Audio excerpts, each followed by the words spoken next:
অফিসের ভেতরে চুটিয়ে প্রেম করছে আর্জুন এবং আরোহী। হ্যালো গাইস, কি অবস্থা সবার? আশা করি আপনারা সকলে ভালো আছেন। নিয়ে আসলাম এই কেমন ভালোবাসা ধারাবাহিক নাটকের 50তম এপিসোডের সুন্দর একটি এক্সপ্লেনেশন। সো গাইস, চলুন আর দেরি না করে মূল ভিডিওতে যাওয়া যাক। সো গাইস, এপিসোডের শুরুতেই আমরা দেখতে পাই যে আর্জুন এবং আরোহী লিফটের মধ্যে আটকা আছে এবং তারা অনেক রোমান্টিক মুডে ছিল, কিন্তু তারা খেয়ালই করেনি তাদের লিফট একবার উপরতলা যাচ্ছিল, একবার নিচতলা আসছিল।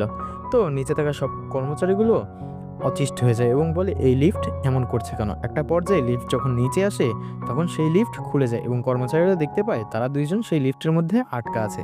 তখন তারা কি বলবে কিছু ভেবে পাচ্ছিল না। তখন আরোহী নাটক করে যে তার মাথা ঘুরাচ্ছে এবং সে চক্কর দিয়ে পড়ে যেতে নাই। তখন আর্জুন তাকে ধরে একটি জায়গায় এসে বসিয়ে দেয় এবং সবাইকে বলে যে তোমরা একটু ফাঁকা হও, ওকে একটু বাতাস করতে হবে, নাহলে ওর অবস্থা খারাপ হয়ে যাচ্ছে। তখন অর্জুন তাকে বাতাস করতে থাকে, মানে আরোহীকে বাতাস করতে থাকে। তখন অর্জুন অফিসের চাকরকে পাঠায় পানি আনার জন্য। চাকর পানি আনলে আরোহী পানি খেলে একটু সুস্থ হয় এবং অর্জুনকে ধন্যবাদ জানায়। তো এই সিন এখানে শেষ হয়ে যায়। তো এর পরের সিনে দেখানো হয় যে আরোহীর ভাবির বিয়ে ঠিক হয়ে গেছে এবং সে আরোহীর বাসা ছেড়ে চলে যাচ্ছে। আসলে আরোহীর ভাই মারা গিয়েছে, তার ভাবি তাদের সাথেই থাকতো আরোহীর ভাই মারা যাওয়ার পরেও। কিন্তু এখন আরোহীর ভাবির বিয়ে ঠিক হয়ে যাওয়ায় আরোহীর ভাবি সবকিছু গুছিয়ে গাছিয়ে চলে যাচ্ছে। তখন আরোহীর ভাবি আরোহীর ছোট বোনকে বলে যে বাবার ওষুধ এখানে দেওয়া আছে 1 মাসের জন্য, আর আমি সবকিছু গুছিয়ে দিয়েছি, তোমরা বাবার খেয়াল রেখো। তখন আরোহীর বোন তো অনেক ইমোশনাল হয়ে পড়ে এবং বলে যে ভাবি তুমি আমাকে এভাবে ছেড়ে যাচ্ছ, আমরা থাকবো কিভাবে তোমাকে ছেড়ে। তখন আরোহী বলে যে আমি কখনো তোমাদের পর মনে করিনি, আমি তোমাদের সবসময় আপন মনে করেছি, তুমি আমার জন্য দোয়া করো যাতে আমি ভালো থাকতে পারি। তো এই সিন এখানে শেষ হয়ে যায়। তো এর পরের সিন দেখানো হয় যে আরোহী অফিসে বসে কম্পিউটারে কাজ করছিল। তখন সেখানে আটজন চলে আসে এবং আটজন এসে আরোহীর হাতের উপরে হাত রাখে এবং বলে যে আমি তোমাকে কাজ শিখিয়ে দিই। তখন ওপাশে থাকা কিছু কর্মচারী সন্দেহ করতে থাকে যে আটজন স্যার হয়তো আরোহীর প্রেমে পড়েছে এবং তারা দেখতে থাকে। তখন আরোহী অর্জুনকে বলতে থাকে যে এমন করছো কেন, দেখো সবাই কিভাবে দেখছে। তখন আটজন কোনো তোয়াক্কা না করেই তার হাতের উপর হাত রেখে কম্পিউটার টিপতে থাকে এবং তার সাথে বিভিন্ন ধরনের কথা বলতে থাকে।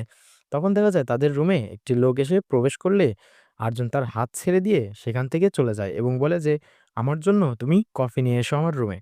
তখন অপরদিকে দেখা যায় যে আরোহী কফি নিয়ে গেছে আর্জুনের কাছে। তখন আর্জুন কফি খেয়ে বলে যে এই কফিতে তো একদম মিষ্টি কম হয়েছে, তুমি একটু খেয়ে দেখো। তখন আরোহী ভয়ে ভয়ে সেই কফি খায় এবং বলে যে স্যার মিষ্টি তো ঠিকই আছে। তখন আর্জুন বলে দেখি আমাকে দাও। তখন আর্জুন আরোহীর সেই ঠোঁট লাগানো জায়গায় কফির চুমুক দিয়ে বলে যে হ্যাঁ, এখন মিষ্টি ঠিক হয়েছে। তখন তো আরোহী অনেক লজ্জা পায়। তারপর অর্জুন আরোহীকে বলে যে আমাদের মিটিং আছে একটু পরে, তুমি অ্যাটেন্ড করো। তো ওইদিকে দেখা যায় যে সবাই মিটিং এ অ্যাটেন্ড করেছে, সেখানে আর্জুন এবং আরোহীও ছিল। তখন অফিসের একজন মিটিং এর সব কথাবার্তাগুলো বলছিল এবং আর্জুনের কাছ থেকে সবকিছুর ডিসিশন চাচ্ছিল, কিন্তু আর্জুন তো শুধু আরোহীর দিকেই তাকিয়েছিল এবং আর্জুনের কাছে থাকা ফাইলগুলো আরোহীকে দিচ্ছিল এবং বলছিল আরোহী তুমি এগুলো সবকিছু চেক করো। আরোহীও কিছু না বলতে পেরে সবকিছু চেক করছিল, কিন্তু ওই পাশে থাকা লোকটি বারবার ডিসিশন দিতে বলছিল, কিন্তু আর্জুন কোনো ডিসিশনে দিচ্ছিল না। আর্জুন বারবার আরোহীকে মেসেজে লিখছিল ফোনে যে তুমি আমাকে প্লিজ নাম ধরে ডাকো। তখন আরোহী কি করবে বুঝে পাচ্ছিল না। তখন সে দাঁড়িয়ে আর্জুন বলে ডাক দেয়। তখন সবাই তো অবাক হয়ে যায়, সবাই তাকে বলে যে তুমি আর্জুন স্যারকে আর্জুন বলছো কেন। তখন আরোহী বলে যে আমি প্রেজেন্টেশনের কথা বলছি, আমি আর্জুন স্যারের নাম বলছি না। আর্জুন মানে সাদা রং, এই সাদা রঙের ডিজাইন দিয়ে যদি আমাদের সিডির কভার বানানো হয় তাহলে খুব চলবে এবং এটা মডার্ন হবে।